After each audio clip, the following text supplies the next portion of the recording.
안녕하세요. 허브경제TV입니다. 오늘 볼 종목은요, SK바이오팜을 좀 보도록 하겠습니다.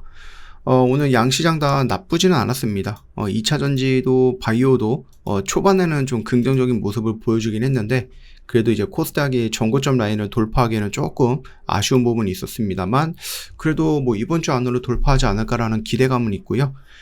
오늘 코스피, 삼성전자도 20만원, 그 다음에 SK하이닉스도 100만원 찍어버렸죠. 역사적인 날이었다라고 좀 보시면 될 것 같아요. 다만 좀 아쉬운 부분이 역사적인 날에서 그들만의 잔치였다라는 조금 편식된, 그들로 인해서 좀 낙수 효과가 좀 화학하고 좀 했으면 좋았을 것 같은데 하는 아쉬움은 있었다라고 좀 말씀을 드려볼게요. 일단은 뭐 SK바이오팜 역시도 어저께였죠. 21선 라인을 저항받고 계속 저항을 받다가 결국은 돌파했어요. 거래량이 조금만 더 많았으면 좋겠는데 하는 아쉬움은 있지만 뭐 어찌되었던 간에 21선 돌파를 했기 때문에 이제는 이 구간 라인에서 조정을 받고 이렇게 올라갈 가능성이 좀 높다라고 보시면 됩니다. 시장이 뭐 좋았는데, 시장은 나쁘지 않았는데 SK바이오팜만 지금 거의 한 15만원 언저리에서 11만원까지 10만 5천원까지 밀려 내려갔단 말이에요. 뭔가 악재가 있었던 것도 아니야. 물론 이제 4분기 실적이 예상보다 조금 덜 나왔다라는 거, 뭐 이 정도이기는 하지만, 그래도 4분기 때 돈을 못 벌었냐라고 했을 때 또 그거 아니라고 말씀을 드렸죠. 그런 아쉬운 감이 있습니다. 그럼에도 불구하고 2024년 대비 2025년은 영업이익이 2배 이상 늘어났단 말이에요. 그리고 2026년 예상치로는 330억 정도, 3,300억 정도입니다. 그러니까 2025년 대비해서 50% 정도 늘어날 거라는 거죠. 그리고 2027년도에는 영업이익이 470억 정도로 4,700억 정도로 예상이 되고 있고, 내년이죠. 내년에 드디어 매출이 1조 원을 돌파할 것으로 긍정적으로 기대를 하고 있는 거죠.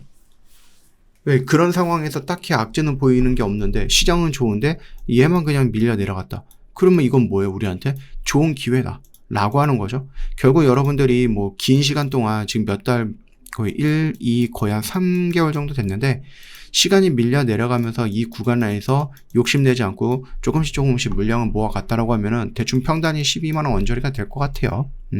그렇다라고 하면은 지금 여기서 이렇게 올라가서 15만원을 돌파한다? 이것만으로도 여러분들 좋은 결과물을 가져간다라고 보시면 됩니다. 일단 중국 바이오 같은 경우는 굉장히 빠르게 성장을 하고 있어요.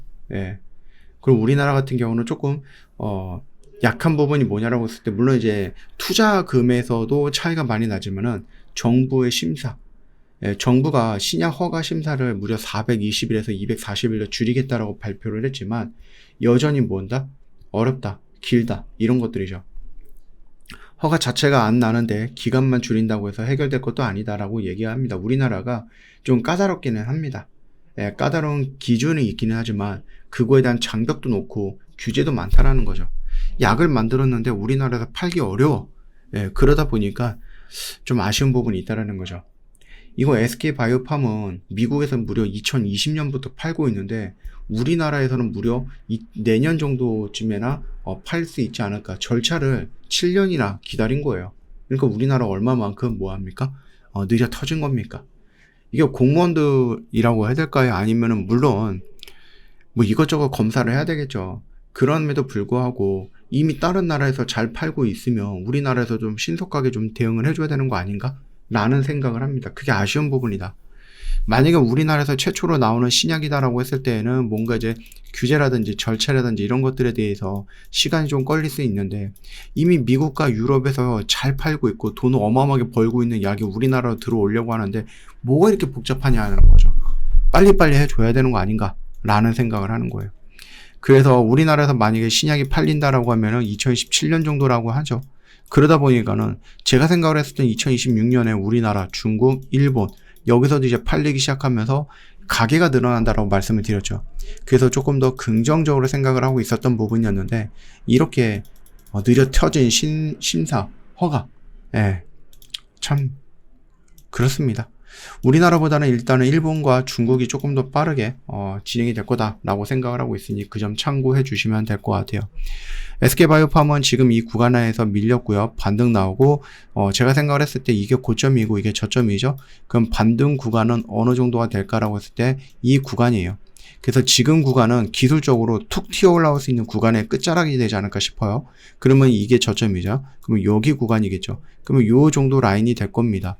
요 라인을 이탈을 하지 않는 상태에서 지지를 받고 반등이 나올 때 여기와 여기에 중간층 요 정도까지 올라올 거예요. 그러면 60일선도 다시 돌파하는 모습이겠죠. 그래서 여기에서 저항받고 눌림을 받고 다시 한번 반등이 나온다. 이런 관점으로 여러분들 좀 보셔도 되지 않을까 싶습니다. 그 점 참고하시고요. 너무 조급해하지 마시고요. 천천히 좀 보자라고 말씀을 드려볼게요. 우리가 분기 실적으로 놓고 보면은 1분기는 이제 작년 4분기보다 훨씬 더 좋고 연간 실적 역시도 이렇게 성장할 거다라는 겁니다. 지금 어떻게 됩니까? 2025년 대비해서 2024년도 영업이익만 놓고 보더라도 역시 50% 정도 이상을 성장할 것으로 보고 있습니다. 어마어마한 성장입니다. 그렇죠? 이거 놓치지 말란 얘기입니다. 꼭 가져가셔라 라고 좀 말씀을 좀 드려보겠고, 지금 당장에서는 이거 너무 지루해 라고 생각하시는 분들이 많을 거라고 봅니다. 그러나 딱히 눈에 보이는 악재는 없어요. 그렇다라고 하면 충분히 뭐한다? 이렇게 움직여줄 가능성 크다, 이렇게 이해하시면 될 것 같아요.